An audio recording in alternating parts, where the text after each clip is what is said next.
وأشهد أن محمدا عبده ورسوله اللهم صل وسلم وبارك على نبينا محمد وعلى آله وصحبه وسلم. Jamaah kaum muslimin,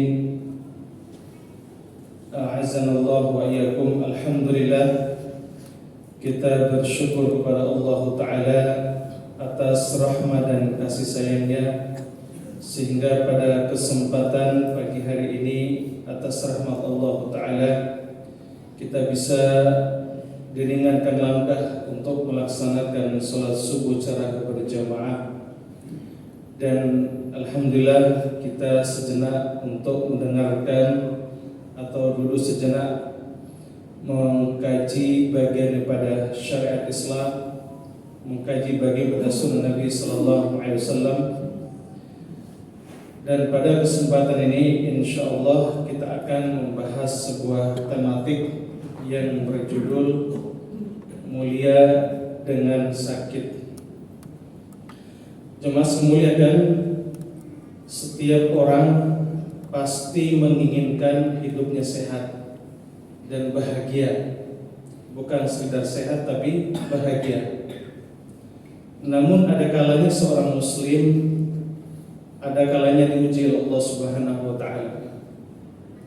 Namun ujian tersebut ada yang diuji berbentuk harta, ada ujian tersebut yang berbentuk sudah menikah tapi nggak punya anak, ada yang sudah berusaha cari jodoh tapi tidak diberikan jodoh, bahkan ada yang sudah sempurna hidupnya, dalam arti punya istri, punya anak, punya harta banyak, tetapi diuji dengan penyakit.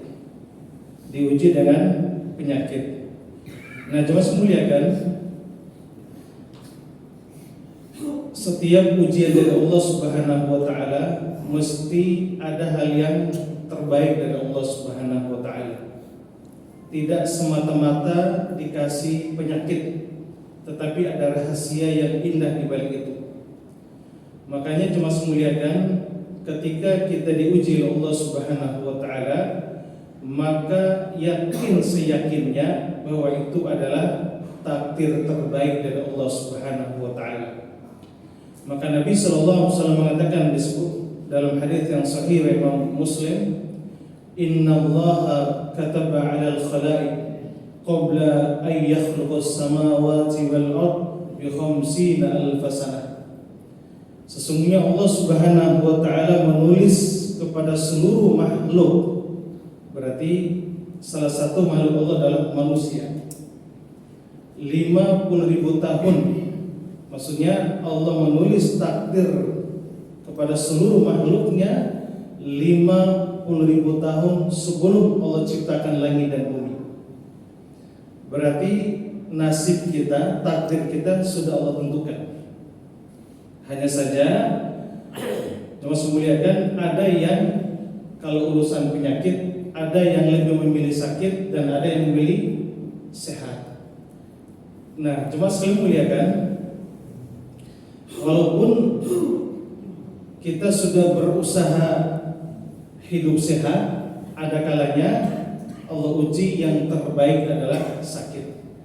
Makanya ada salah seorang sahabat yang mulia, beliau lebih memilih sakit daripada sehat, karena tahu mulianya sakit, karena tahu keutamanya sakit.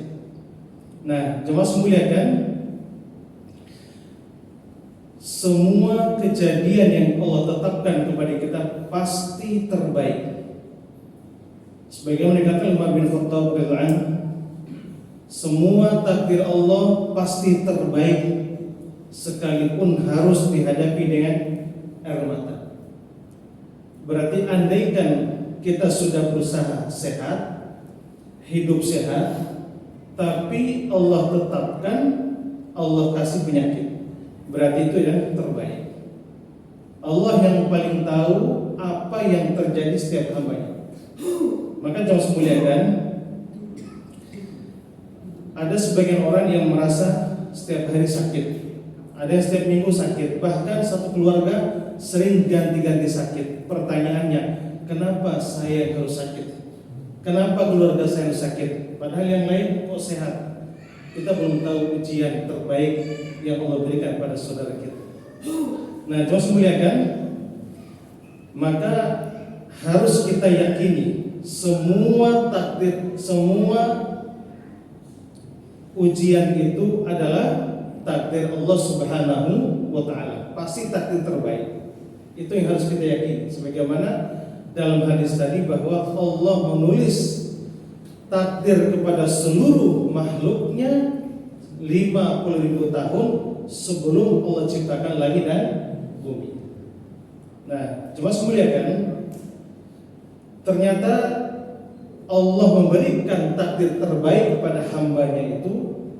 Kalau kita bisa memahaminya, ternyata itu adalah kemuliaan dari Allah Subhanahu wa taala. Kenapa saya katakan mulia? Karena Nabi sallallahu alaihi wasallam mengatakan, disebutkan dalam hadis yang diriwayatkan oleh Imam At-Tirmidzi, dan hadis ini dihasankan oleh Syekh Al-Albani rahimahullahu taala, inna idhamal jazaa ma'idhamil bala wa inna Allah idza ahabba qauman ibtalahum. Nabi sallallahu alaihi wasallam mengatakan, inna idhamal jazaa, sesungguhnya besarnya jaza, pahala, besarnya pahala karena besar pula ujian yang Allah berikan kepada kita. Maka semakin keras sakit seseorang, maka semakin besar pula pahalanya. Karena seringkali ada sebagian orang yang Allah uji dengan penyakit.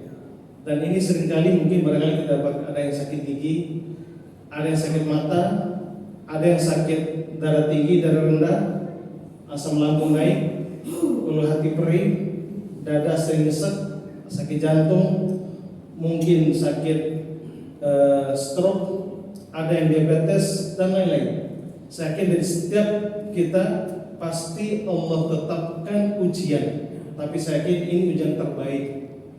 Maka coba semuliakan, besarnya pahala yang Allah berikan kepada seseorang itu karena juga sejalan dengan ujian yang Allah berikan. Maka semakin keras sakitnya seseorang, maka semakin besar pula pahalanya. Nah, kok bisa orang yang kena penyakit mendapatkan pahala? Nah, itu sebagaimana Nabi mengatakan tadi, inna idhamal jaza ma'idhamal bala. Sesungguhnya pahala besar didapatkan melalui ujian besar. Maka semakin mungkin kita sakit gigi, kita rasakan sakitnya luar biasa, maka itu akan mendapatkan pahala. Masya Allah. Tapi dengan satu syarat, Allah muliakan sakit tersebut kepada kita dengan satu syarat. Nabi SAW mengatakan, faman rodiya falahu ridho. Siapa yang ridho menerima ketetapan Allah, siapa yang suka senang, maka Allah akan memberikan keridhaan. Ini satu syarat. Karena ada sebagian orang yang sakitnya ganti-ganti. Setelah sakit pinggang, terkadang ginjal. Terkadang sakit ginjal selesai sembuh, terkadang diuji oleh Allah sakit darah tinggi. Terkadang darah tinggi, minum obat malah darah rendah. Kan gitu, Pak. Ada sebagian orang sudah minum obat, malah stroke. Nah, ternyata semakin besar penyakit yang Allah berikan kepada seorang hamba, maka semakin besar pula pahala yang Allah berikan kepada orang tersebut. Dengan satu syarat, Nabi mengatakan, siapa yang ridho menerima penyakit tersebut, maka Allah akan ridho. Nah, sebaliknya Nabi mengatakan, faman sakhita, siapa yang murka, tidak terima penyakit yang Allah berikan kepadanya, maka falahu sukhut, maka Allah akan murka kepadanya. Allah akan benci pula. Maka jemaah sekalian, kita sebagai hamba Allah yang saleh, yang Allah takdirkan sebagai hamba Allah yang berpemahaman ahlu sunnah wal jamaah, maka hendaklah menerima segala keputusan Allah. Semua takdir Allah tidak ada yang buruk. Walaupun menurut kita adalah buruk, tetapi menurut Allah pasti terbaik. Maka itu yang sering jadi status perkataan dari sahabat yang mulia Umar bin Khattab radhiyallahu anhu, semua takdir Allah pasti terbaik sekalipun harus dihadapi dengan air mata. Sekalipun harus dihadapi air mata. Masya Allah. Jadi tidak ada takdir buruk. Ada yang Allah tetapkan seorang hamba, mungkin Allah takdirkan dia menikah sekian tahun tapi tidak diberikan anak. Barangkali Allah tahu ini ujian terbaik baginya. Andaikan kita memaksakan diri harus mengangkat anak, perhatikan Pak, itu pasti Allah uji yang lebih. Ada sebagian orang yang Allah berikan anak, terkadang Allah uji istrinya mungkin kurang nurut. Namun ketika ada juga istrinya nurut, terkadang suaminya yang bermasalah. Masya Allah, mesti ada ujian. Makanya penyakitnya emak-emak kebanyakan itu penyakit dari bawaan pribadinya. Ujian yang pertama mungkin dari suami, bisa setelah suaminya memang begitu soleh baik, ada ujian dari anak. Terkadang anaknya baik, ujiannya orang tuanya sendiri. Terkadang orang tua sendiri baik, terkadang mertuanya yang bikin dia sakit. Terkadang orang mertuanya baik, iparnya yang bermasalah. Terkadang iparnya baik, tetangganya. Masya Allah, tidak akan pernah luput daripada ujian tersebut. Namun ketika tidak bisa berdamai dengan keadaan, maka di situ Allah kasih penyakit. Nah, ini bahasa lapangan, jutaan kasus yang kami tangani berbagai aspek tadi. Ternyata banyak jemaah kita yang kena penyakit, terutama mak-mak, ibu-ibu. Itu kebanyakan penyakit itu dibikin sendiri. Dibikin sendiri. Loh, bapak-bapak juga, ada sebagian bapak juga pingin sakit, tapi dia pingin sembuh. Nah, dari mana sumbernya? Nanti kita analisa. Nah, terus mulia kan? Nah, ketika kita memahami bahwa semua penyakit yang Allah berikan kepada kita adalah takdir terbaik, maka hendaklah kita meyakini bahwa itu adalah semua takdir terbaik dari Allah Subhanahu wa taala. Nah, kemudian kita lihat kenapa kita harus mulia dengan sakit. Nabi SAW mengatakan, "Idza aradallahu bi'abdihi al-khair, ajjalallahu al-'uqubah fid dunya." Apabila Allah Subhanahu wa taala menghendaki kebaikan kepada seorang hamba, ajjalallahu al-'uqubah, maka Allah segerakan hukuman kepadanya. Allah segerakan hukuman. Subhanallah, tanda kasih sayang Allah kepada seorang hamba, tanda kebaikan Allah kepada seorang hamba, maka Allah segerakan hukuman kepadanya. Jadi jemaah sekalian, ketika Allah tetapkan sakit kepada kita, maka jangan negatif thinking kepada Allah. Justru itu adalah tanda Allah sayang kepada kita. Karena bisa mengatakan tanda, maksud saya Allah menghendaki kebaikan kepada seorang hamba, maka Allah segerakan al-uqubah, hukuman. Masya Allah. Kalau ada seorang hamba ahli maksiat, dia hobi maksiat, tapi tidak dikasih penyakit oleh Allah atau dikasih kebahagiaan oleh Allah, maka perlu dipertanyakan orangnya. Ini namanya istidraj. Tapi ada sebagian seorang mukmin, ahli masjid, ahli selawat, ahli sholat, dia rajin kajian, tapi kok sering sakit ya? Maka itulah tanda kebaikan dari Allah Subhanahu wa taala. Allah begitu sayang kepada hambanya. Kemudian Nabi mengatakan, apabila Allah menghendaki keburukan pada seorang hamba, kemudian Allah kasih dia sehat tetapi bergelima di atas kemaksiatan. Ada nggak orang yang sehat tapi hobinya maksiat? Ada nggak, Pak? Ada nggak? Fisiknya sehat, masya Allah, ganteng, glowing, tapi dia ahli maksiat. jarang sakit ya. Nah ini berbahaya. Makanya jauh muliakan, kalau ada orang mukmin sering sakit-sakitan, itulah tanda kebaikan dari Allah SWT. Makanya jangan pernah sedih ketika Allah berikan penyakit, malah justru itu tanda kasih sayang Allah Subhanahu wa taala. Begitu mulianya Allah memuliakan hambanya. Masya Allah, Allah sangat sayang kepada hambanya melebihi kasih sayang orang tua pada anak. Karena tidak orang yang paling sayang anak kecuali ibunya, kemudian bapaknya. Ternyata Allah lebih sayang kepada hambanya. Maka cara menyayangi hambanya adalah dengan dikasih penyakit.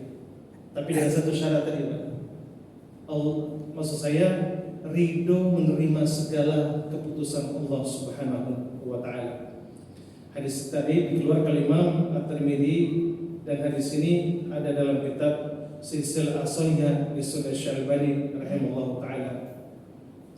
Jemaah sekalian muliakan, kemudian ada sebagian orang yang merasa bahwa kenapa sih saya yang dikasih penyakit hari-harinya, keluarga saya kadang sakit. Makanya kenapa kita harus membahas ini, biar sebagai motivasi buat kita bahwa ketika Allah berikan penyakit bukan berarti Allah benci. Ada saudara kita yang barangkali walaupun penyebab awalnya Pak, penyebabnya awal dari penyakit itu mungkin pola pikir kita yang salah, cara makan kita yang salah, atau pola tidurnya yang salah, sehingga dikasih penyakit. Tapi anehnya ketika dikasih penyakit dia ridho, Allah pun ridho dan berubah menjadi kebahagiaan, berubah menjadi suatu kebaikan. Masya Allah, itu begitu sayang Allah kepada hambanya. Nah, padahal yang bikin dia sakit siapa Pak? Dia sendiri kan. Disuruh istirahat malah aktivitas. Ya, coba semuanya kan.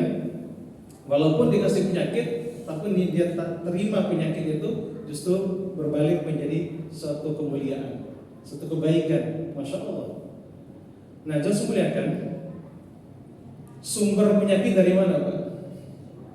Ya dari diri kita sendiri. Allah katakan, "Wa ma asabakum musibah fabima kasabat aydikum." Musibah yang menimpa kamu adalah dari ulah tangan Anda sendiri.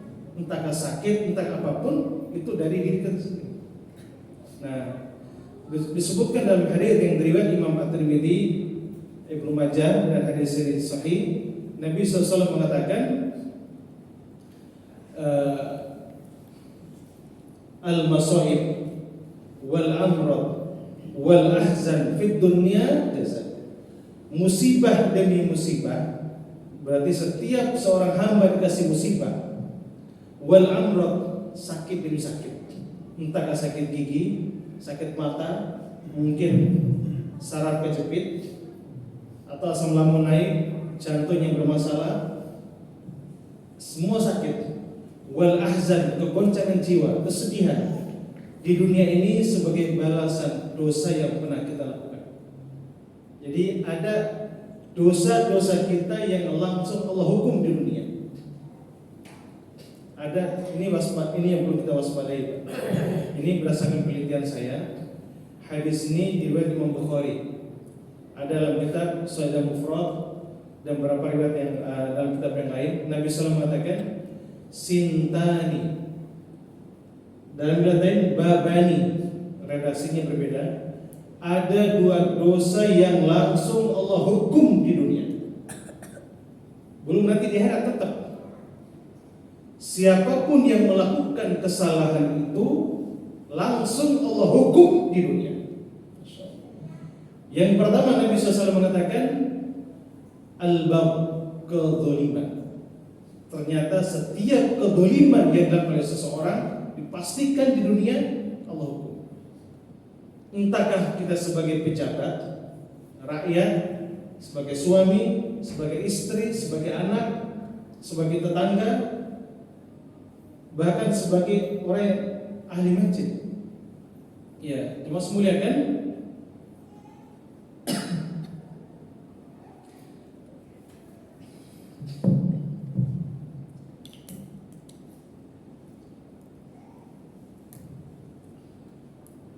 Ya.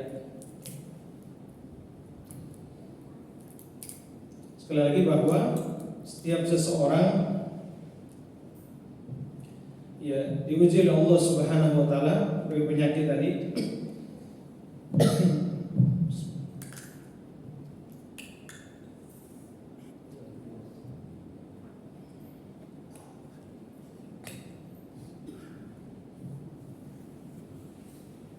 Ya. Kalau setiap seseorang diuji oleh Allah Subhanahu wa taala berbagai penyakit tadi. Jadi ketika kita ikhlas ridho menerima penyakit itu, maka itu sebagai tanda kebaikan dari Allah Subhanahu wa taala. Nah, kemudian cuma muliakan bahwa penyakit yang Allah berikan kepada kita itu berawal dari kesalahan kita, berawal dari pola pikir kita yang salah, akhirnya Allah kasih penyakit. Namun setelah kita sadar bahwa ini karena dosa saya, maka Allah akan menyayangi seorang hamba. Nah, di antara penyakit tadi bahwa ketika kita melakukan hal tadi, maka Allah hukum di dunia. Yang pertama tadi adalah kezaliman. Perhatikan perjalanan orang zalim, dipastikan di dunia Allah ada. Entah ke seorang pemimpin yang zalim kepada rakyatnya, kemudian seseorang yang korupsi, mendolimi, ya maksudnya mendolimi hak-hak sebagai seorang maksudnya masyarakat kan diambil, itu mendolimi masyarakat kan. Perhatikan, ini kasusnya jutaan kasus yang kami hadapi di masyarakat, entahkah dari rakyat biasa sampai para pejabat, itu sangat besar ujian dari Allah Subhanahu wa taala kepada mereka ketika melakukan kezaliman. Seorang suami menzalimi istri di dunia langsung Allah adab. Seorang anak yang menzalimi orang tua dipastikan di dunia langsung Allah adab. Nah, terlalu banyak kasus yang saya hadapi masalah ini. Kalau saya tulis sebuah buku cerita kisah nyata, mungkin sekian jilid. Kemudian yang kedua, Nabi SAW mengatakan uququl walidain, durhaka kepada kedua orang tua. Ini paling banyak. Siapa yang durhaka kepada kedua orang tua atau salah satu orang tuanya, maka di dunia langsung Allah hukum. Masya Allah, ini hati-hati dan waspada ketika antum pernah kesel kepada ibu antum, pernah kesel kecewa sama bapak, itu dipastikan Allah hukum di dunia. Pernah, kalau ini bukan benar, sering, hampir setiap hari saya menterapi orang. Pertama kali yang saya tanyakan adalah berkaitan dengan hubungan dia dengan Allah dan hubungan dia dengan orang tua. Dua hal ini sangat ada keterkaitan. Ketika seseorang pernah kecewa sama orang tuanya, itu pasti dikasih penyakit. Kemarin ada seorang ibu-ibu sakit kepalanya selama 2 tahun, 20 tahun. Dokter pun bingung kenapa. Dicek semua nggak ada. Hampir dibelah kepalanya, ada apa? Ternyata setelah kita telusuri di ruqyah, muntah-muntah dia, enak. Beberapa menit kemudian sakit lagi. Akhirnya kita analisa di sini, Bu, pernah nggak kesal sama orang tua? Apakah ayah atau ibu? Dia bilang kepada ibu saya kasihan ayah saya, ibu ini maaf selingkuh. Akhirnya saya kesel marah sama ibu. Perhatikan, tidak ada hak seorang anak untuk marah kecewa sama orang tua. Kan tidak harus kita membela apakah ibu bapak, dua-duanya orang tua kita. Justru kita harus bantu bagaimana orang tua kita tidak maksiat kan. Ini harus dia kesel musuh ibunya. Pada akhirnya Allah uji sakit kepala selama 20 tahun.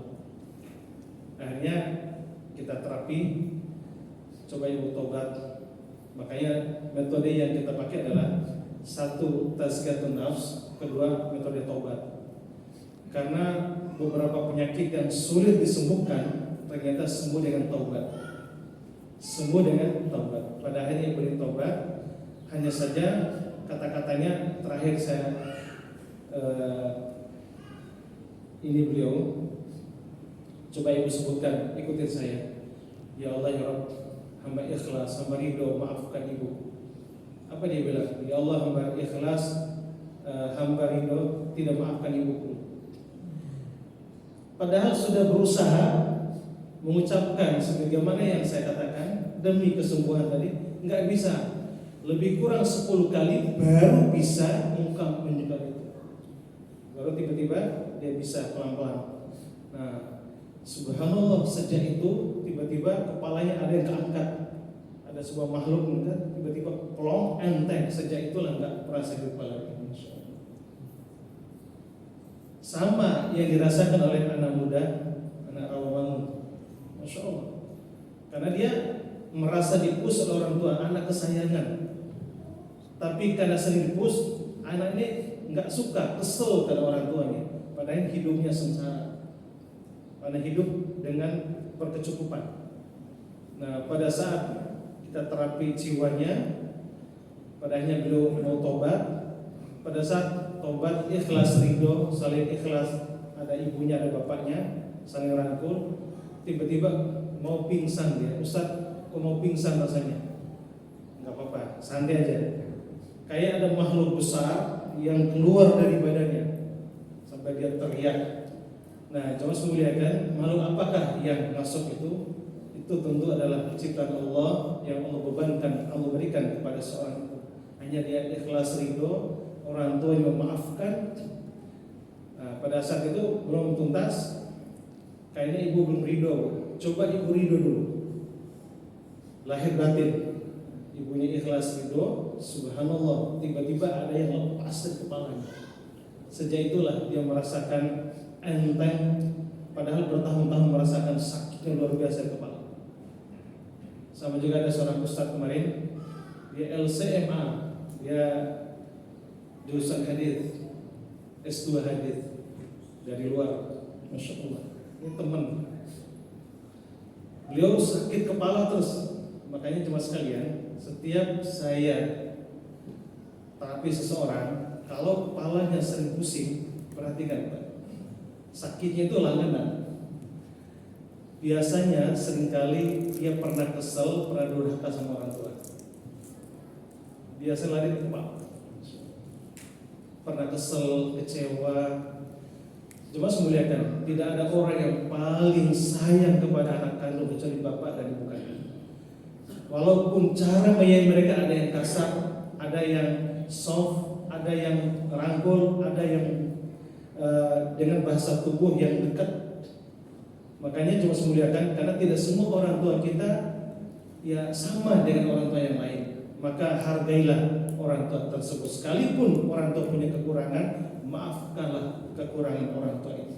Jangan pernah jadi pendendam, apalagi kesel. Itu sangat berbahaya.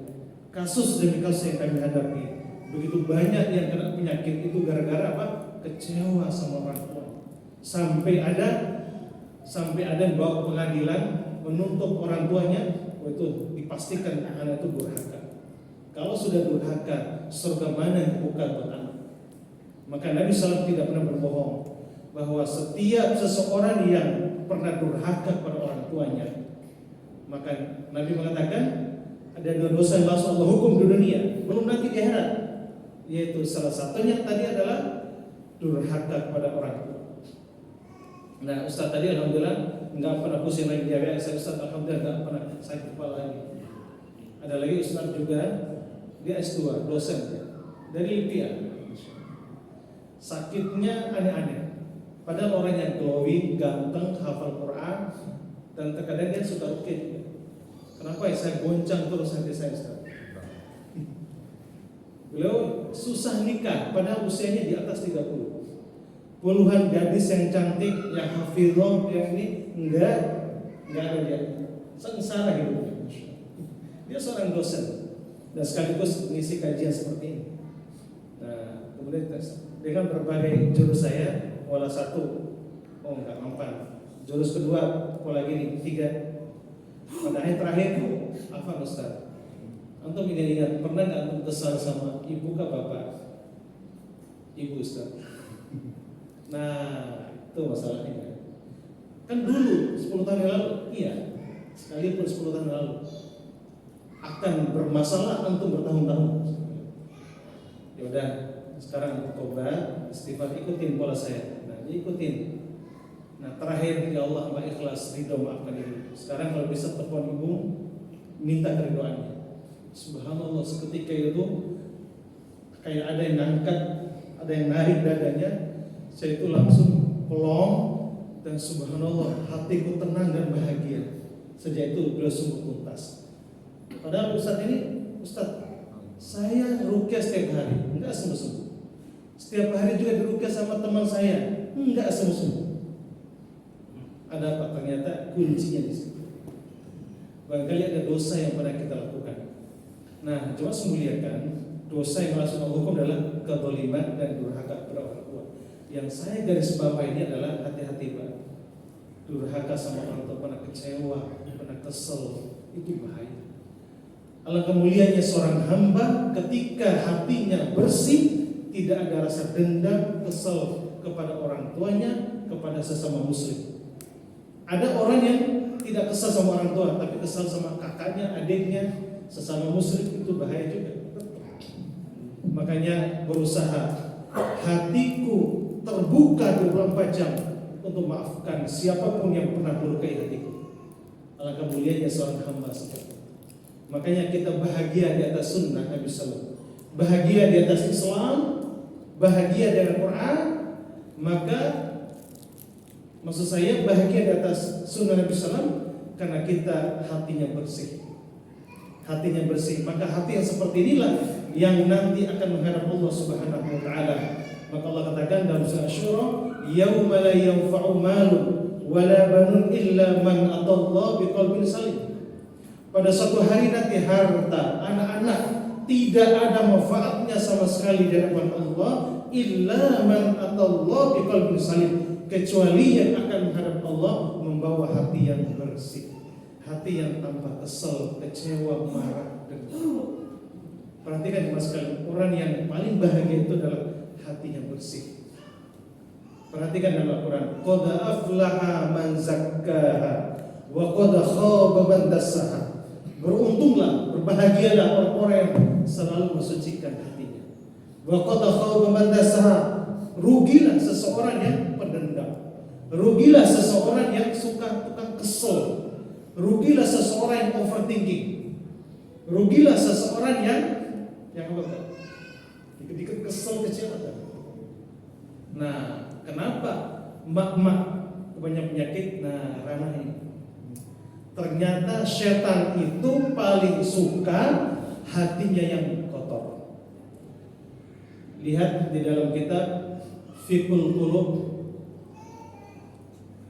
Qulub, fikih hati, disusun oleh Syekh Muhammad At-Tuwaijiri, 5 jilid, tebal segini, khusus masalah hati. Saya senang bahas masalah hati itu karena tidak ada orang yang paling bahagia dan tenang hidup kecuali orang yang selalu mensucikan hatinya. Maka Ibnu Qayyim rahimahullah taala paling banyak meneliti dan menulis berkaitan dengan masalah hati. Karena ada sebagian orang yang memperhatikan fisiknya bagus, entah melihara jenggot bagus, celana cingkrang bagus, itu bagian daripada sunnah Nabi Sallallahu Alaihi Wasallam, itu bagus. Tetapi kurang memperhatikan hati, maka hidupnya goncang, tetap hidupnya goncang. Makanya amal yang paling utama kata Imam Ibnu Qayyim adalah ketika seseorang memperhatikan hati. Maka cuma memuliakan orang itu bisa menikmati bahagianya bersama Islam karena hatinya bersih. Perhatikan dalam hadis yang diriwayatkan Imam Bukhari dan Muslim, ala inna fil jasadi mudghah, sesungguhnya pada diri masih ada segumpal daging. Di akhir hadis ini kan hati. Kalau daging itu baik, maka baik pula seluruhnya. Maksud kalau hatinya tenang, bersih, tanpa dendam, maka seluruhnya jadi enak. Ketika hatinya kesel, kecewa, marah, nah apalagi dia bergetar, nah sarafnya ketarik. Makanya kebanyakan saraf kejepit itu gara-gara ya salah satu yang paling kena penyakit adalah perfeksionis. Perfeksionis. Ya apa-apa harus sempurna. Dia nggak boleh melihat orang itu salah. Karena dia memang orang sobat hati-hati, apa-apa harus hati-hati. Dan terkadang orang lain harus seperti dia. Nah ini jadi penyakit orang. Dan dia tidak bisa terima melihat istrinya salah, atau suaminya salah, atau anaknya salah, atau orang lain salah. Maka orang seperti ini paling gampang kena penyakit. Kemarin ada seorang selebgram 3 bulan dirawat di rumah sakit. Kata dokter nggak ada penyakit, tapi hidupnya nggak karuan. Nah setelah kita telusuri apa penyakitnya, perfeksionis. Artinya harus sesuai target tadi, harus sesuai. Kalau enggak, terkadang kesel, kecewa. Nah, orang seperti ini tidak bisa menikmati hidup. Makanya jemaah sekalian, tepat apa dikatakan Ibnu Taimiyah, siapa yang tidak bisa merasakan nikmatnya surga dunia, maka jangan berharap merasakan nikmatnya surga akhirat. Apa surga dunia? Bahagianya dengan sholat berjamaah, nikmatnya sholat, bahagianya bersama ketemu teman-teman. Kalau seseorang tidak bisa merasakan bahagia bersama surga dunia itu, maka jangan berharap merasakan surga akhirat. Maka jemaah sekalian, berusahalah ketemu istri tenang dan bahagia, ketemu suami bahagia. Namun sekarang ada mak-mak dengar motor suami aja udah ada sebagian dengar misalnya dengan motor mobilnya langsung kesel gregetan dia. Ada nggak gitu? Ada. Gara-gara SMS salah masuk gitu ya. Saya apa kabar padahal SMS ke orang. Itu mau masuk ke HP suami. Nah sejak itulah istri itu overthinking. Coba aja Pak, sekali antum salah, seumur hidup antum akan dituntut. Kalau laki-laki Pak, kalau salah, Pak kata istrinya, maafkan saya, iya saya maafin. Besok udah lupa. Mau saya udah lupa tadi, udah. Tapi kalau perempuan, Bu maafkan saya, iya saya maafin. Tapi bekasnya, coba antum salah sekali, itu 100 kali antum akan didata, dilihat satu tanggal sekian, enggak pernah lupa. Padahal kita udah lupa, tapi dia akan ingat. Maka perempuan dikenal ahli sejarah.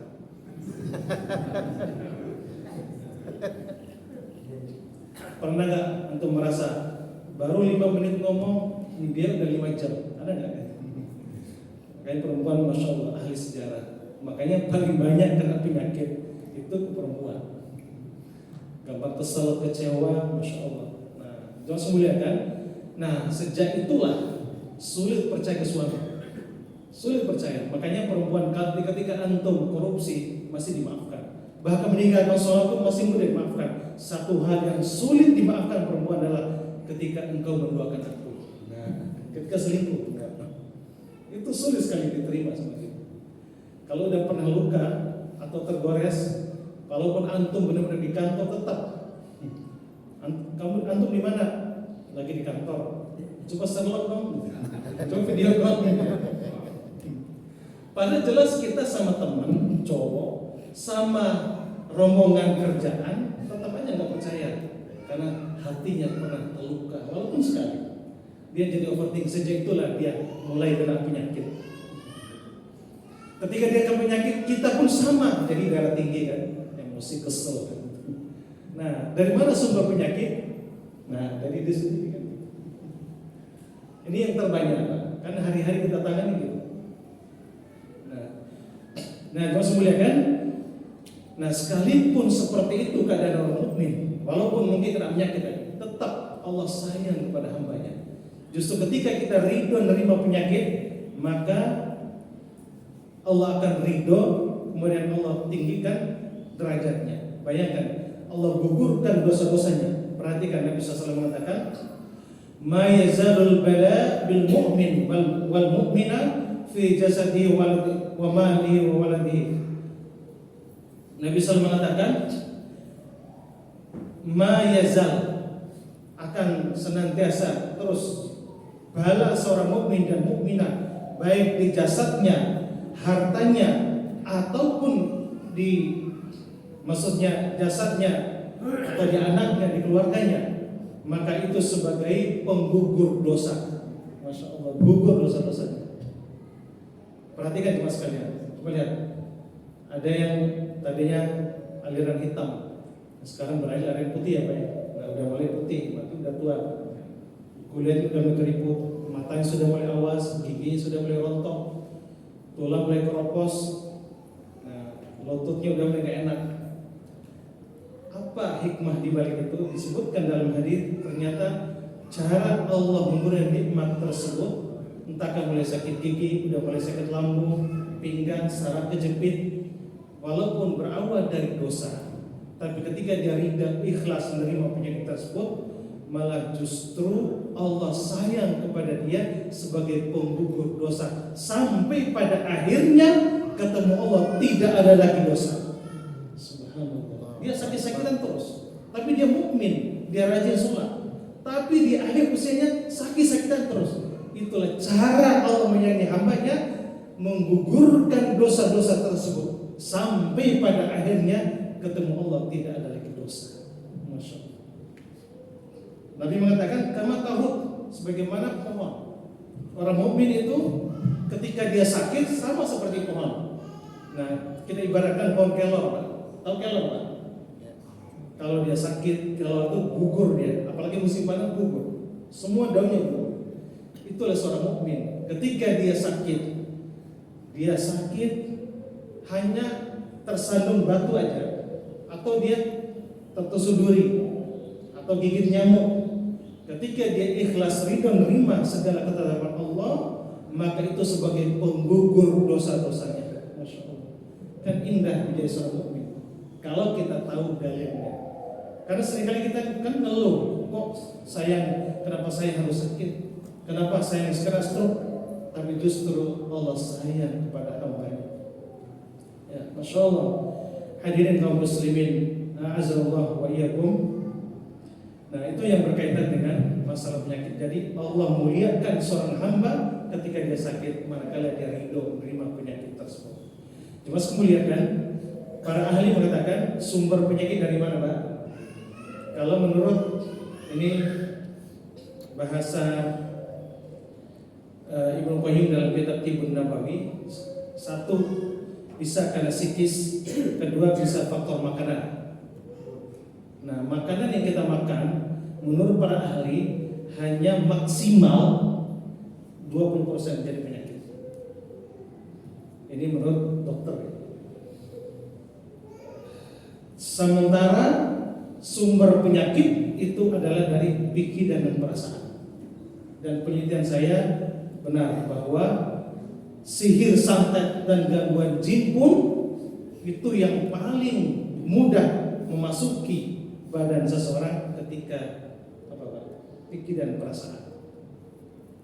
Ketika Bapak kesel, kecewa, marah, hitungan detik jin masuk. Hitungan detik. Makanya alangkah mulia seorang hamba selalu bahagia. Sebesar apapun masalah dihadapi, aku bahagia di atas masalah. Bahagia di atas masalah.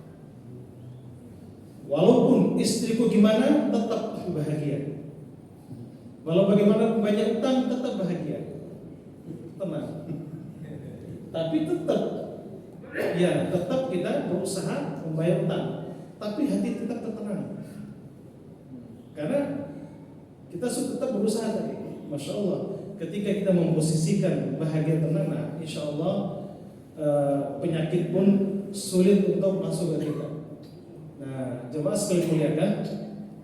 Nah, kata para ahli, ada penyakit itu karena faktor medis. Yang kedua ada faktor non medis. Masih non medis gangguan jin, Pak. Faktor medis ini mungkin karena pola makan, pola pikir, pola tidurnya kurang, istirahat kurang, jadi kena penyakit. Paling ini sedikit.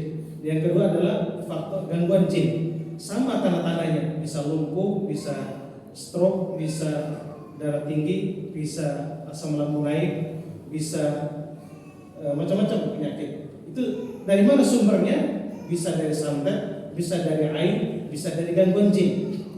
Kalau gangguan jin tidak terlalu banyak, Pak. Saya yakin bapak-bapak yang rajin ibadah, sholat berjamaah, syaitannya takut, jinnya takut. Caranya ketemplok, jinnya nemplok pada seorang yang rajin ahli ibadah. Cara. Karena ketika kita gugup bisa pergi ya. Kata Ibnu Abbas, ketika seseorang itu berzikir kepada Allah, maka jinnya menyingkir dan mengecil ya. Masya Allah.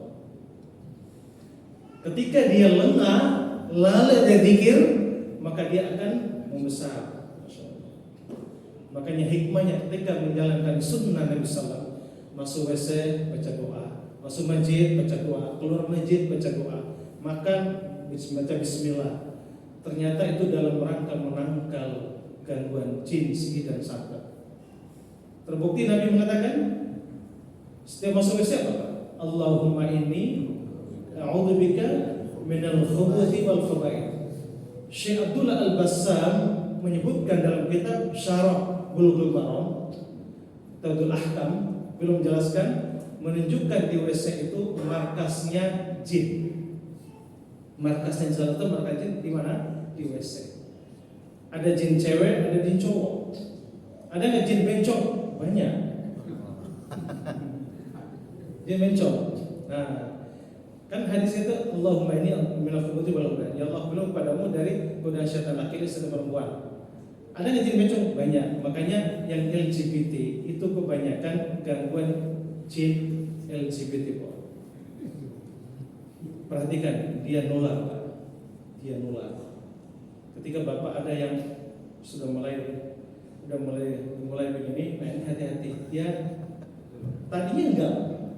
Kemarin ada anak muda, dia kebayang kayak dia tadinya cowok, ada kebayang dia ada benang-benang diikat di sini, biar tadinya contohnya apaan sih, nah ada begini. Saya bingung dengan saya. Setahun ini saya cowok, tapi tiba-tiba sekarang kayak suara saya berubah. Apaan? Sekarang apaan sih? Nah, ternyata ada jin di sini, Pak. Sama di sini. Mana ada dokter? Ustaz mau curhat dong. Afan dong. Antum suka cowok ya?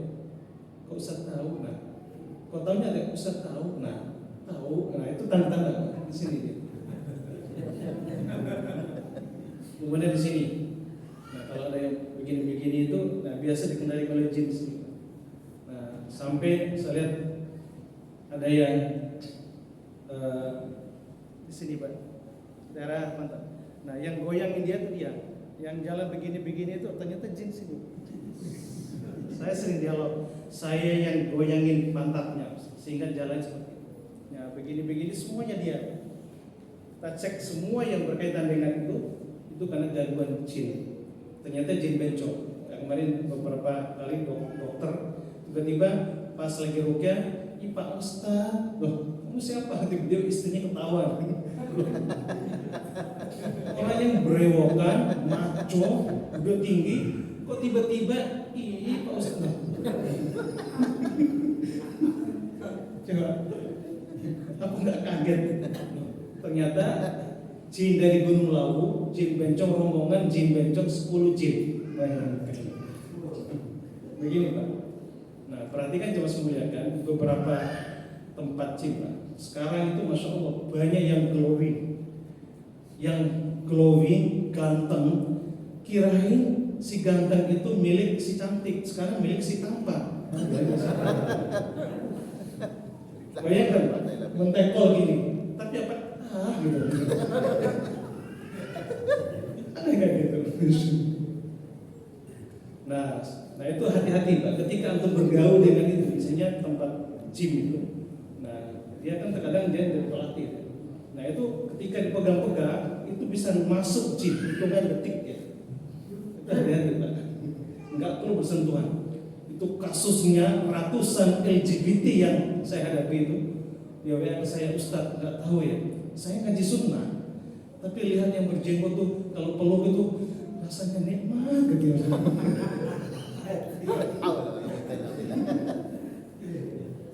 Loh, aku punya istri, punya istri, punya anak. Saya banyak anak saya. Ke perempuan oke, ke cowok juga oke. Ada juga ibu-ibu kemarin pakai cadar, kotoran udah ngaji lama. Tapi nggak tahu Ustaz, setiap ketemu emak-emak ibu-ibu tuh saya pernah kerjain dia. Perkosa ibu-ibu tuh, dia ibu-ibu. Dia tidur, saya perkosa dia. Loh, kok bisa begitu? Ibu, kalau ke cowok, ya saya punya suami, sekarang udah punya cucu. Allah. Berarti ibu SDC berarti. Cewek iya, cowok iya. Ternyata itu gangguan setelah kita terapi 2 kali itu tuntas. Alhamdulillah saya nggak ada lagi rasa kepada cewek lagi. Fitur saya kembali. Padahal dia sejak SD ya penyakit itu. Jika kemarin nggak ada anak ikhwan, pas saya datang kan, Assalamualaikum, Waalaikumsalam. Tiba-tiba saya nanya dia, kamu dari mana? Anak dia tiba-tiba bahasa Arab ya. Ternyata cintut dia belajar. Aina ta'lam? Kamu belajar di mana? Ta'lam tuh bin Bas Jogja. Saya belajar di Jogja. Kamu sana berapa tahun? Sanatan wahidah. Setahun. Ya. Berarti kamu yang bikin kan jalan Pak. Jalan begini biasa. Apa namanya? Jalan begini kan begini dia. Nah, setelah jin keluar, jadi biasa kembali padahal dia dari kecil. Kayak yang muter apa ini di sini. Masya Allah. Jadi jangan semuliakan kalau ada anak kita, saudara kita seperti itu segera diterapi. Kayak kemarin ada ikhwan juga. Ini dari pesantren sunnah. Pesantren sunnah. Masya Allah kasihan. Bapaknya nelfon saya, Ustaz tolong dibantu anak saya. Nah, kenapa anaknya? Orang tua bocorin dulu. Oh, saya suruh jalan ini. Ikhwan ini dia udah calon Ustaz, dia hafal Quran. Hari-hari kan pesantren. Cuma untuk jalan. Nah, tiba-tiba jalannya begini. Oh, ya udah cukup. Ya udah, ternyata memang ada ini bermasalah. Nah, saya semuliakan, mohon sekali lagi kepada anak cucu kita hati-hati dengan LGBT itu pengaruhnya luar biasa berbahaya. Dia nular. Nular dari mana Pak? Ini jin di badannya ketika kita sering cipika-cipiki sama dia itu nular. Hitungan detik dia masuk jin. Nah nanti lama-kelamaan kita juga mulai. Walaupun saya udah tua, dia tidak boleh tua. Banyak saya lihat ada Pak Haji kemarin. Usianya 55 ada 60. Sampai sholat wudhu berubah dia.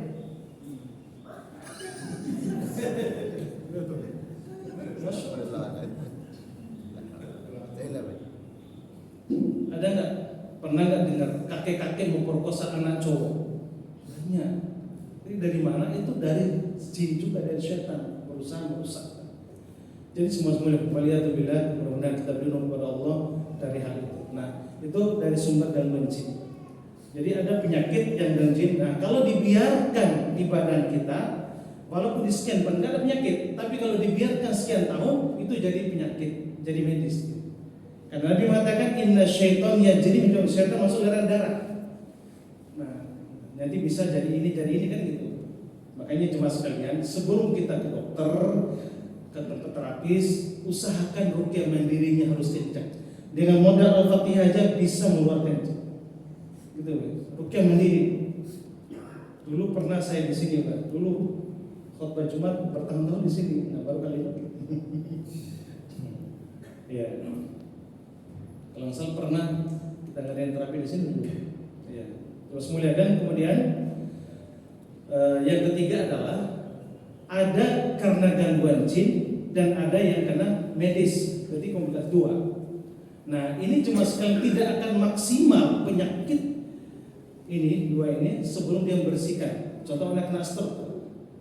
Nah kalau hanya akupuntur dan akupresur dan lain-lain sebagainya itu tidak akan maksimal sampai pada akhirnya keluarin dulu gangguan jin baru ke medis itu cepat ya cepat sembuhnya.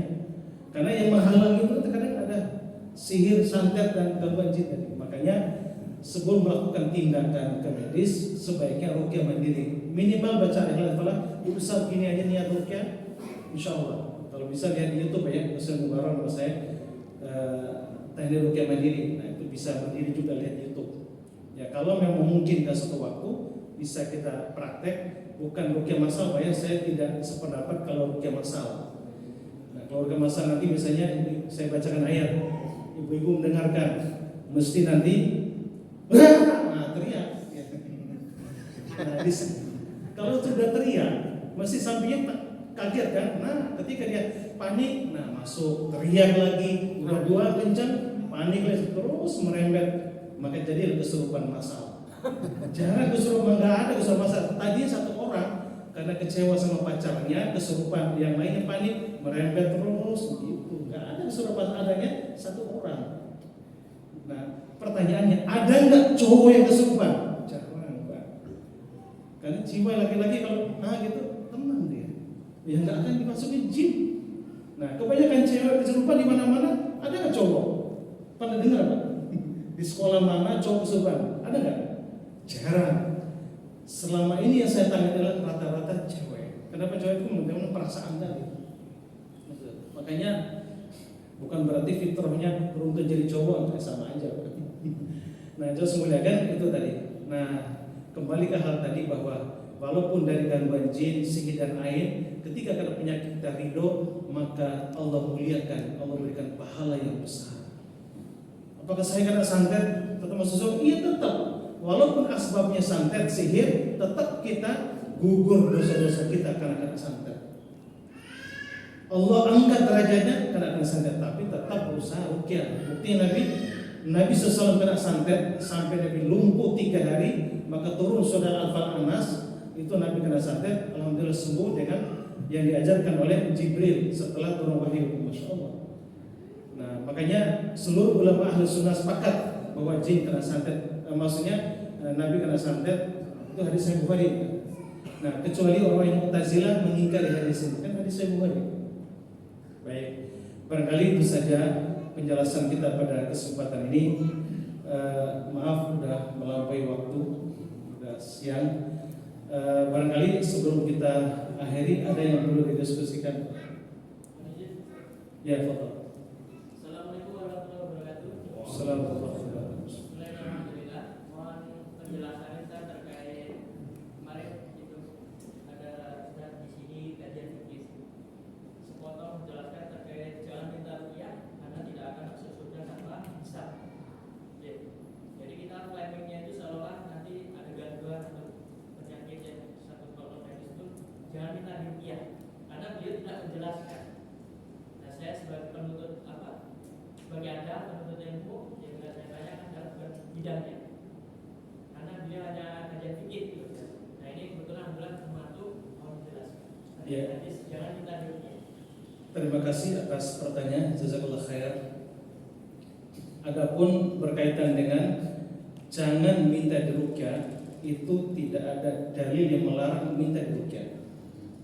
Walaupun Ustaz juga menyampaikan, semua Ustaz mengatakan seperti itu. Menurut saya tidak tepat kalau bahasanya jangan minta ruqyah. Karena tidak ada. Kalau bahasa jangan berarti datangkan dalil. Datangkan dalil. Nah, sementara disebutkan dalam kitab Riyadhus Shalihin jilid pertama bab al-yakin wa tawakal ditulis oleh Imam Nawawi beberapa dalil di situ. Dijelaskan dalam kitab Syarah Riyadhus Shalihin oleh Syekh Muhammad Shalih Al-Utsaimin rahimahullah taala, beliau mendudukkan dalil-dalil. Jadi ada satu hadis mengatakan 70.000 golongan yang akan masuk surga tanpa hisab.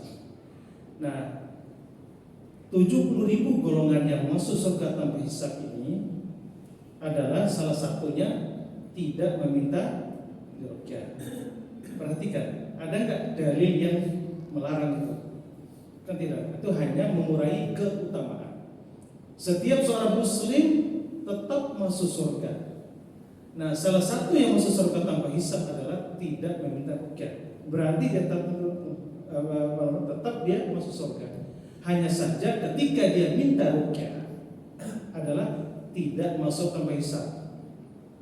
Nah, maksud saya tidak masukkan misalnya dia tetap masuk surga pada bisa. Berarti hadis kan bukan melarang di situ, hanya mengurangi keutamaan. Nah, tapi ada perbedaan cara pandang para ulama terkait dengan memandang hadis tadi. Karena riwayat sebelumnya kaitan dengan salah satu kesyirikan tatoyur. Tatoyur itu kan syirik, percaya pada burung-burung, Pak. Contohnya rumah tusuk sate.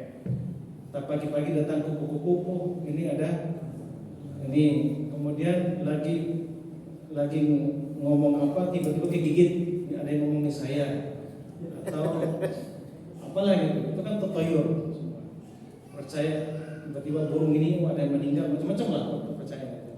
Nah, atau angka, atau lihat di lift ada tak angka berapa, itu nggak ada, itu angka sial, itu tatoyur, percaya pada hari sial, tanggal sial, rumah sial, macam-macam, itu tatoyur. Jadi hal-hal seperti itu adalah syirik.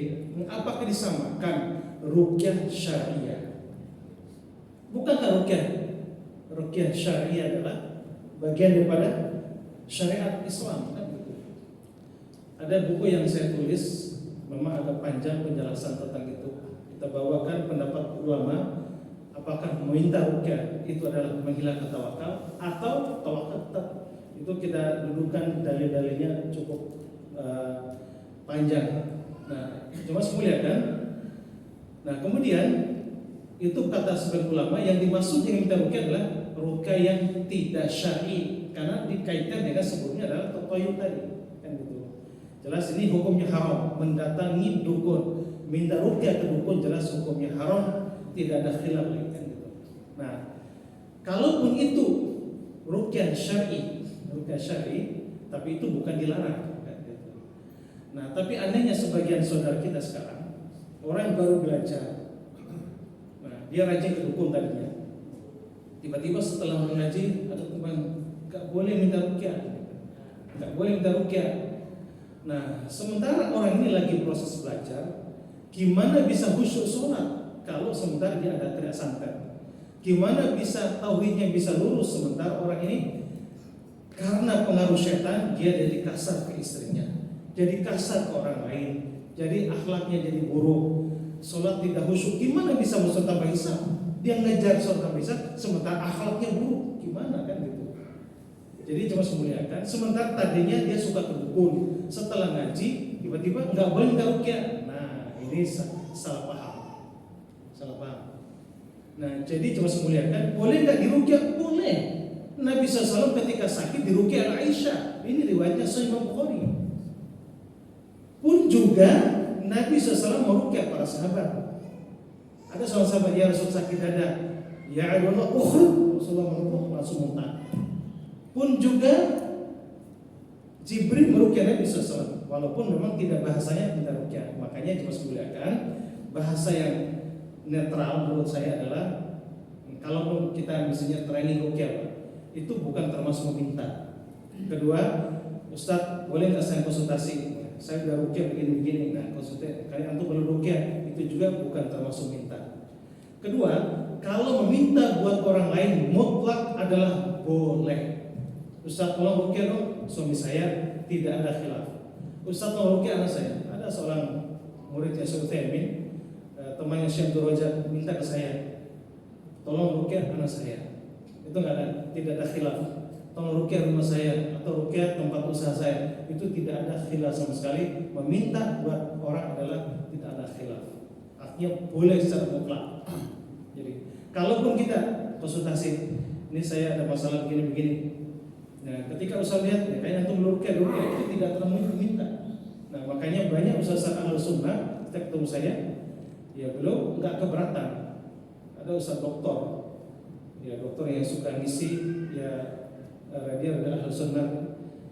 Apa Ustaz, kayaknya antum belum ruqyah. Ya betul. Dia belum ruqyah. Berapa kali dia ruqyah beliau? Masya Allah kan itu. Ini seorang dokter paham betul dia. Begitu juga berapa ustaz, berapa syekh yang kita ruqyah juga. Syekh dia dokter hadis, kita ruqyah dia juga nggak masalah kan gitu. Tapi anehnya ada sebagian ikhwan itu istrinya agak saya, suami saya kok nggak mau diruqyah padahal akhlaknya begini, dia nggak mau karena percaya apa? Karena dia berpegang hadis tadi. Ini salah paham tentang hadis. Kalau sama istrinya, bang, Anda perlu ruqyah, ya udah, nggak masalah. Nabi aja mau diruqyah, kan itu. Nabi aja mau diruqyah. Ustadz yang tadi sudah hafal Quran, syekh dia aja mau diruqyah. Nah, sebenarnya bukan aib diruqyah itu, bukan aib. Sekali lagi bahwa diruqyah itu bukan aib, karena Nabi aja diruqyah. Masya Allah, Nabi kita yang mulia alaihissalatu wassalam adalah diruqyah Aisyah, berarti menunjukkan bahwa ruqyah adalah masyru' disyariatkan. Nah, itu mungkin saya luruskan tadi ada sebagian pemahaman. Bahkan saya dengar ada seorang ustaz mengatakan haram minta ruqyah. Nah, ini lebih ekstrim lagi. Kalau Anda katakan haram, datangkan dalilnya. Perkara haram-haram itu Allah yang mengharamkan. Nabi pun juga ya berdasarkan firman Allah kan itu. Enggak boleh kita mengharamkan sesuatu yang mubah dan boleh kan gitu. Kalau bahasanya haram minta ruqyah ini terlalu ekstrim itu saya. Ini ustaz juga yang ngajarin sunnah yang benar, tapi perkara ini terlalu emosi. Ya harus dudukan dalil-dalil tadi.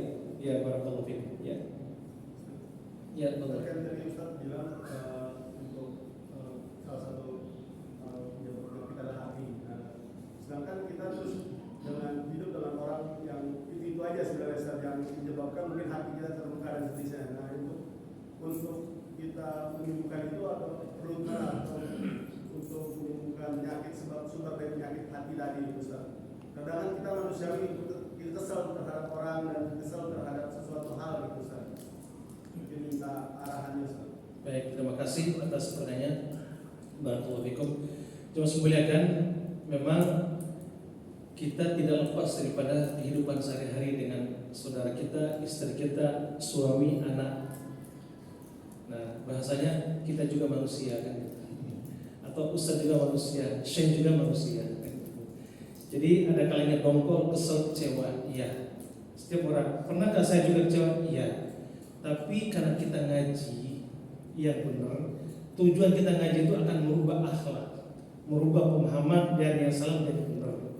Yang tadinya garang menjadi santun, yang tadinya suka mencaci maki saudara kita sekarang menjadi saling memuliakan, saling rangkul, saling ada perubahan yang positif.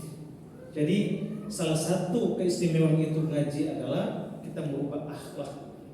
Yang tadinya pendendam, setelah ngaji, oh iya nggak boleh dendam, walaupun bergejolakan. Terkadang muncul, oh ya karena tahu dalilnya, oh menghindar. Nah, itu tujuan ngaji itu memang seperti itu. Jadi tidak ada orang yang sempurna dan tidak ada yang nggak punya dosa dan salah. Perhatikan disebutkan dalam surah Al-Imran. Wa idza fa'alu fahishatan aw dhalamu anfusahum taqallallah. Nah, ayat ini pernah saya bawakan pada saat khutbah di sini di depan itu dulu. Karena saya ingat pernah khutbah di sini. Wa idza fa'alu fahishatan aw dhalamu anfusahum taqallallah. Nah, just mulia kan? Sebelumnya ayat ini wasari'u ila maghfirah. Segeralah kalian mengingat ampunan Allah dan surga seluas langit dan bumi disediakan orang takwa. Ciri orang takwa itu adalah satu, alladzina yunfikuna fis sarra'i wa dharra. Orang yang infak baik di waktu miskin kaya. Kedua, wal kadhimil ghaib, orang menahan emosi. Wal 'afina 'anil dan memaafkan kesalahan orang lain. Nah, jemaah sekalian, kemudian kita ada wa idza fa'alu fahishatan, ketika mereka berbuat keji, mungkar, salah. Berarti orang takwa itu bukan berarti nggak punya salah dia, hanya saja ketika dia salah ingat Allah. Kata para ulama ingat Allah di sini adalah sholat sunat taubat, walaupun dalil yang menyebutkan tentang sholat sunat taubat dalam hadis yang lemah. Tapi sebetulnya karena ini ayat menafsirkan itu, jadi ada sebagian membolehkan sholat sunat taubat tadi, walaupun tetap istighfar. Nah, cuma semuliakan. Nah, kemudian setelah ayat inilah kata Ibnu Abbas, tidak ada ayat yang paling dibenci oleh iblis, membuat iblis merintih menangis kecuali ayat ini. Ayat yang menyebutkan tadi wa idza fa'alu fahishatan aw dhalamu anfusahum dzakarullah. Ayat ini yang paling iblis benci. Nah, apabila orang-orang berbuat keji mungkar ingat Allah, kemudian fastaghfiru lidhum, kemudian istighfar kepada Tuhannya. Jadi jemaah sekalian, tidak ada orang yang tidak punya salah dan dosa. Makanya ketika dia kembali istighfar, disitulah kemuliaan seorang mukmin, masya Allah. Nah, kembali pada masalah tadi, gimana kiat-kiat nasihat saya? Satu, harus berusaha tahan emosi. Kan disebutkan ayat tadi kan, ciri orang takwa itu wal kadhim, orang menahan emosi. Kalau hanya tahan emosi, nah kebanyakan jadi darah tinggi, darah tinggi, asam lambung naik, berarti perih. Di sini nggak enak, tegang. Perhatikan, tahan emosi. Kan mengamalkan tadi. Karena Nabi mengatakan dalam riwayat Imam Nasai derajat Hasan dan Syalbani rahimahullah taala, siapa yang menahan emosi dan amarah padahal dia mampu melampiaskannya, maka dia akan dihadiahkan para bidadari yang bermata celi. Masya Allah, baru tahan. Nah, tapi kalau hanya tahan saja, nah perhatikan, banyak orang tahan itu asam lambung kemungkinan naik. Nah, darah tinggi atau darah rendah di sini. Nah, kita amalkan langsung, lanjut ayat selanjutnya. Wal 'afina 'anil nas. Setelah tahan langsung kita maafkan. Sekalipun saudara kita tidak minta maaf, langsung kita maafkan. Subhanallah, indahnya menjadi seorang mukmin adalah memaafkan kesalahan saudara. Walaupun dia, maksud saya, walaupun dia ya musuh kita, langsung kita maafkan tanpa harus dia minta maaf. Jadi dunia ini jadi indah, masya Allah. Jadi makmur. Nah, sebagaimana kata Ibnu Taimiyah, jemaah sekalian, kata Ibnu Taimiyah, kalau ada orang menyakiti kita satu. Nah, gara-gara perkataan inilah membuat saya bahagia selalu. Satu. Kenapa sih ada orang nyakitin kita? Justru nyakitin itu siapa, Pak? Suami, istri, anak, teman-teman. Satu, Allah yang mengizinkan datangkan orang yang menyakiti kita. Kedua, karena kita punya salah dan dosa, kata Ibnu Taimiyah. Berarti kalau ada yang nyakitin kita, Pak, nah ingat ini dosa saya. Makanya kemarin ada salah satu mobil saya tabrak di tol, penyok, masya Allah. Saya lihat kontainer. Nah, saya pakai prinsip atasi masalah tanpa masalah. Atasi masalah tanpa masalah. Gimana cara misalnya? Ini kan di tol. Saya lihat ini bapak-bapak tua. Gak mungkin bapak ini sengaja, ya? Gak mungkin. Nah, caranya gimana ini? Kalau saya mempermasalahkan, otomatis antri berapa ribu orang yang antri di tol gara-gara saya. Nah, berarti saya banyak dosa lagi kan? Dosa. Banyak pejabat yang harus turun ini gara-gara saya jadi macet di tol. Ya udahlah.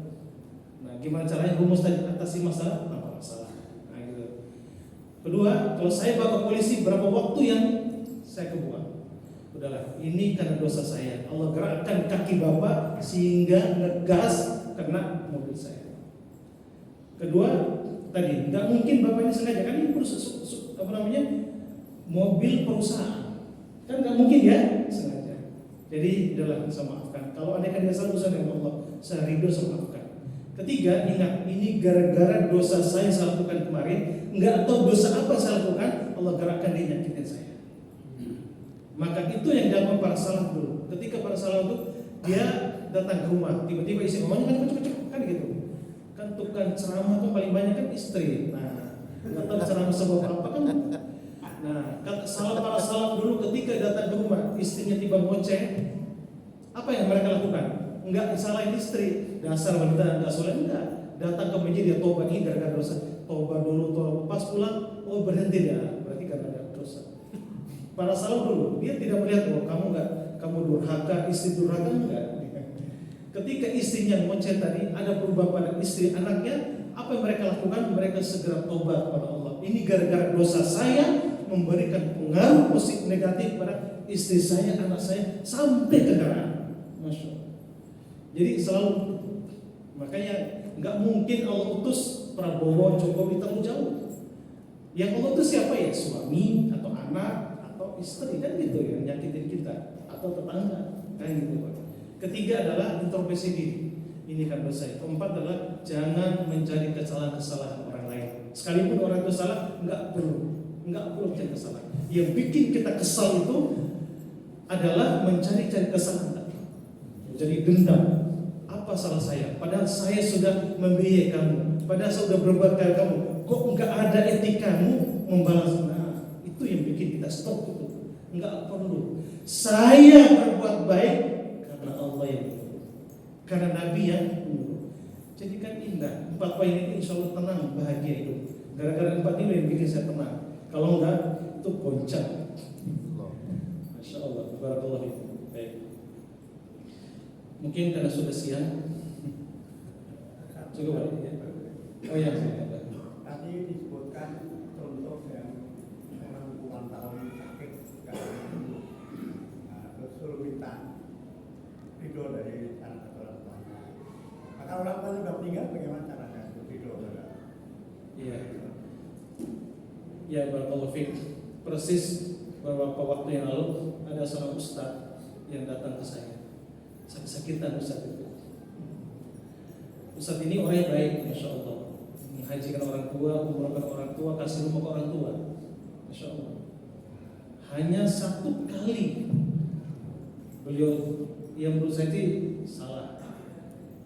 Kan di rumah sakit, jaga ibunya. Qadarullah dapat kabar di rumahnya kebanjiran dari bingung dia, apakah harus pulang ke rumah? Ibunya menginginkan dia, jangan pulang. Padahalnya qadarullah kebanjir rumah pas banjir dia pulang. Pas nyampe rumah qadarullah ibunya meninggal, ibunya kecewa. Sejak itulah, masya Allah. Sejak itu dia hidupnya goncang sampai kurus itu. Ya, pertanyaan Ustaz itu apa yang harus saya lakukan Ustaz? Ini kan suatu kesalahan saya. Apakah harus datang ke kubur minta maaf? Maka jangan semuliakan. Pertama pesan saya buat kita semuanya, jadilah menjadi suami terbaik buat istri, jadi istri terbaik buat suami, menjadi ibu terbaik buat anak-anak, menjadi teman terbaik buat teman-teman semuanya.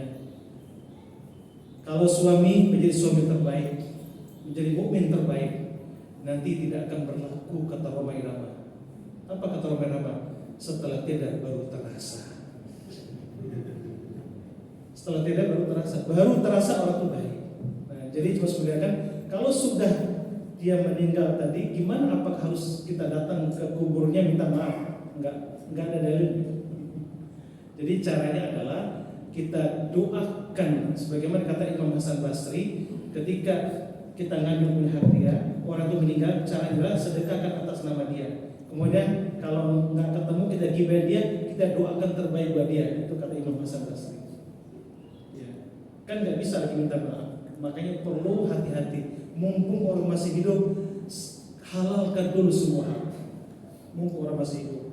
Nah, makanya kalau pernah korupsi, nah cepat-cepat kembali ke negara, kembalikan harta itu. Jadi cuma sebulan itu cara terbaik. Barakallahu fiik. Ya, jadi intinya kalau orang-orang yang kita nyakitin, kata Imam Hasan Basri, misalnya kita gibahin orang, padahal udah meninggal, caranya adalah doakan orang. Kalau hartanya sedekahkan atas nama dia. Mungkin cukup ya. Baik, terima kasih atas kebersamaannya. Jazakumullahu khairan.